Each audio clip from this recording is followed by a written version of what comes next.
दोस्तों नमस्कार, मैं जगन्नाथ गौतम। आप देख रहे हैं सियासत हिंदुस्तान। दोस्तों आज हम जो चर्चा करने वाले हैं, देशा में देश हरियाणा जित दूध दही का खाना। दोस्तों बेशक हरियाणा एक छोटा राज्य है, लेकिन जब से इसका निर्माण हुआ है इसने बहुत तेज़ी से पूरे देश में विकास किया है या हुआ है, और इसने छोटा सा राज्य होते हुए भी एक अग्रणी राज्य के रूप में देश में अपनी ख्याति स्थापित की है। दोस्तों हरियाणा एक ऐसा राज्य जिसने अपनी मेहनत और धाक से पूरी दुनिया में नाम कमाया है। लेकिन क्या आप जानते हैं कि 1966 में पैदा हुए छोटे से राज्य ने प्रशासनिक और सियासी तौर पर कितना लंबा सफर तय किया है? आज हम बात करेंगे हरियाणा के जिलों के उस इतिहास की जो शायद ही आप किसी एक किताब में या किसी एक जगह पर आपको इसकी जानकारी मिली हो। दोस्तों बात शुरू करते हैं 1966 से, पंजाब से अलग होने की कहानी। दोस्तों हरियाणा का जन्म 1 नवंबर 1966 को हुआ। यह कोई आसान बंटवारा नहीं था। लंबे समय तक चले भाषाई आंदोलन और सरदार हुकम सिंह समिति की सिफारिशों के बाद पंजाब के हिंदी भाषी हिस्से को काटकर देश का 17वां राज्य हरियाणा बनाया गया। दोस्तों जब राज्य बना तो हमारे पास केवल 7 जिले थे। दोस्तों ध्यान से सुनिए, आज हमारे पास 23 जिले बन चुके हैं हरियाणा में। लेकिन जब 1 नवंबर 1966 को हरियाणा जिले का निर्माण हुआ था उस समय मात्र 7 जिले हमारे पास थे, और आज उससे 3 गुना से भी ज़्यादा जिले हो चुके हैं। दोस्तों जब राज्य बना तो हमारे पास केवल 7 जिले थे: अंबाला, करनाल, रोहतक, जींद, हिसार, गुड़गांव और महेंद्रगढ़। उस समय विधानसभा की भी सिर्फ 54 सीटें थीं, जो आज 90 हो चुकी हैं। दोस्तों आगे बढ़ते हुए हम आपको बताना चाहते हैं जिलों के निर्माण का सियासी दौर, ट्रेड ऑफ इवोल्यूशन। समय बदला, आबादी बढ़ी और अलग अलग सरकारों ने अपनी ज़रूरत और जनता की सहूलत के हिसाब से नए ज़िले बनाए। आइए देखते हैं किसने कब क्या दिया और किसके शासनकाल में कौन से नए ज़िले अस्तित्व में आए। तो दोस्तों शुरू करते हैं बंसीलाल सरकार का दौर। दोस्तों चौधरी बंसीलाल ने विकास की रफ्तार को देखते हुए 7 जिलों के बाद भिवानी, सोनीपत 1972, कुरुक्षेत्र 1973 और सिरसा 1975 नए जिले बनाए।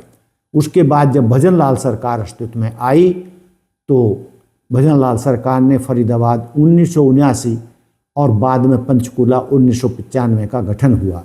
देवीलाल और चौटाला सरकार साल 1989 हरियाणा की सियासत में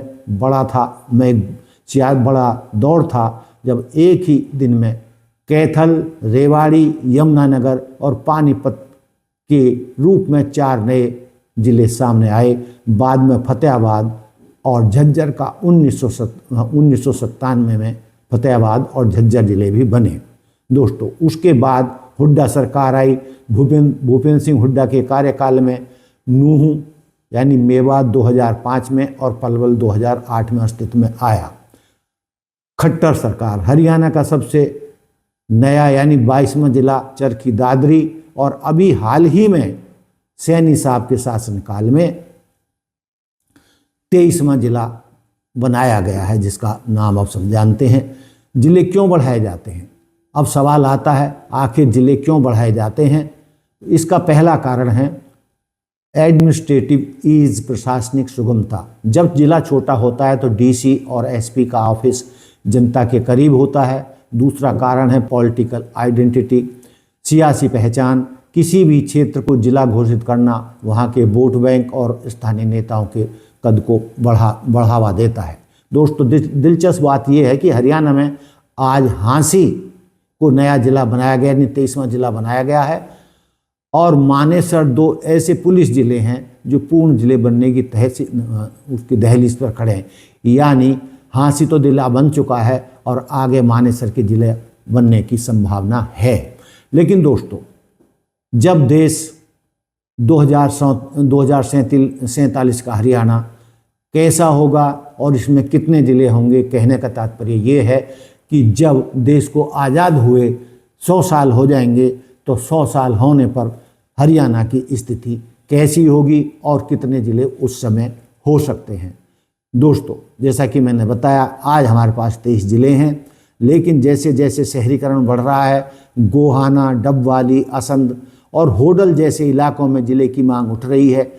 विशेषज्ञों का मानना है कि 2047 तक जब भारत अपनी आज़ादी का 100वां साल मनाएगा, हरियाणा में ज़िलों की संख्या 28 से 30 तक हो सकती है। ये पूरी संभावना है दोस्तों। तो दोस्तों, यह था हरियाणा के 22-23 ज़िलों का सियासी सफ़रनामा। आपको क्या लगता है कि छोटे ज़िले वाकई में विकास लाते हैं?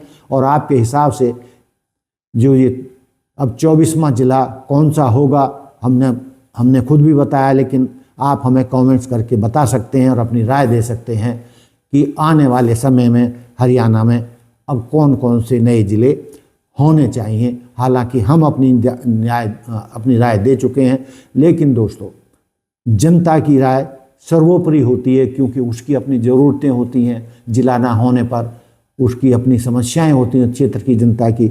इसलिए हम ये भी चाहते हैं कि जनता, प्रदेश की जनता भी ये बताए हमें कि आने वाले समय में कौन कौन से नए ज़िले होने चाहिए। तो दोस्तों, ये था हमारे हरियाणा राज्य का सियासी और भौगोलिक सफ़रनामा। और आशा है कि आपको ये जो हमने मुद्दे रखे, जो चीज़ें या पॉइंट्स आपको बताए, उससे आपकी ज़्यादा जानकारी बढ़ी होगी। क्योंकि हमने अपने इस वीडियो में हरियाणा का सारा विकास और ज़िले कैसे बढ़े, सारी संभावनाएं आपके सामने रख दी हैं। और मैंने ये भी बताया था कि शुरुआत में सिर्फ 54 विधानसभा होती थी हरियाणा में, जबकि आज 90 हैं। और दोस्तों, इससे भी आगे बढ़कर हमने पिछली एक वीडियो में बताया था कि हरियाणा में बहुत तेज़ी से भौगोलिक स्थितियां बदल रही हैं, लोगों की मांग बढ़ रही है। उसके चलते जो हरियाणा के में 10 लोकसभा क्षेत्र थे, वो अब अगले साल 14 हो जाएंगे, यानी 4 लोकसभा क्षेत्र और बढ़ जाएंगे। और इसके साथ हमने पिछली वीडियो में ये भी बताया था कि हरियाणा में जो अब तक का सफ़र 90 विधानसभा तक पहुंचा है, वो अगले साल तक, यानी अगले चुनावों से पहले पहले जो ये जनगणना देश में होनी है, परिसीमन के बाद 90 विधानसभाओं की जगह 126 विधानसभाएं हो जाएंगी। तो दोस्तों, जो ये तेज़ी से सियासी और भौगोलिक सफ़र हरियाणा का बढ़ रहा है या बदल रहा है, ये हमको चौंकाने वाला है। लेकिन दोस्तों, समय के अनुसार सारी स्थितियां और हालात बदलते हैं, उसी के हिसाब से हरियाणा की भी राजनीतिक, सियासी और भौगोलिक स्थितियां बदल रही हैं। उसी के चलते ये सारे नए बदलाव हो रहे हैं और जो ये समय की मांग भी है। तो दोस्तों, ये था मेरा आज का मुद्दा, हरियाणा का राजनीतिक, सियासी और भौगोलिक सफ़र। आपके सामने मैंने जो ये बातें रखी, आप उनसे कितने सहमत हैं? तो जो और हमें आपके कमेंट से बड़ा बल मिलता है और आगे की वीडियो बनाने के लिए भी हमें एक तरीके से मसाला मिलता है। क्योंकि हम जो कुछ भी कर रहे हैं जनता के लिए कर रहे हैं, अपने दर्शकों के लिए कर रहे हैं, और उन्हीं की मांग पर हम कई बार नए वीडियो भी तय करते हैं।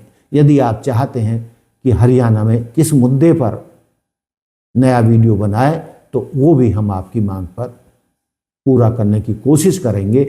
कुछ हमारे साथियों ने हमारी पिछली जो वीडियो थी उसमें मांग रखी थी कि जो 126 विधानसभा क्षेत्र हो जाएंगे टोटल 90 से, तो उनमें जो 25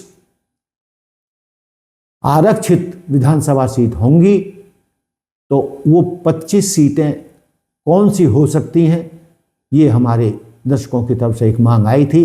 तो दोस्तों, इस पर भी हम संभावित सीटों की जानकारी देंगे कि हरियाणा में जो 25 सीटें, अब 17 की जगह 25 आरक्षित सीटें हो जाएंगी, तो वो आरक्षित सीटें जो 25 हैं वो कौन कौन सी हैं, या 17 के अलावा जो 8 नई आरक्षित सीटें कौन सी होगी वो भी हम आपको बताने का प्रयास करेंगे। इसी तरीके से जो लोकसभा की 10 से 14 सीटें होंगी उसमें अम्बाला और सिरसा अभी तक आरक्षित हैं और एक सीट और भी आरक्षित होनी तय है नए परिसीमन के बाद। और वो नई सीट कौन सी हो सकती है इस पर भी दोस्तों अध्ययन चल रहा है, सरकार चिंतन मनन कर रही है, उसके लिए एक एक कदम आगे बढ़ा रही है। लेकिन ये जानकारी देते हुए कि ये कोई परमानेंट सीट नहीं है अम्बाला और सिरसा आरक्षण के लिए, इनकी जगह रोटेशन में और जिलों को भी आरक्षित किया जा सकता है जहां पर सिरसा और अम्बाला की तरह अनुसूचित जातियों की संख्या तेजी से बढ़ रही है। तो दोस्तों ये तो हमारा आज का मुद्दा।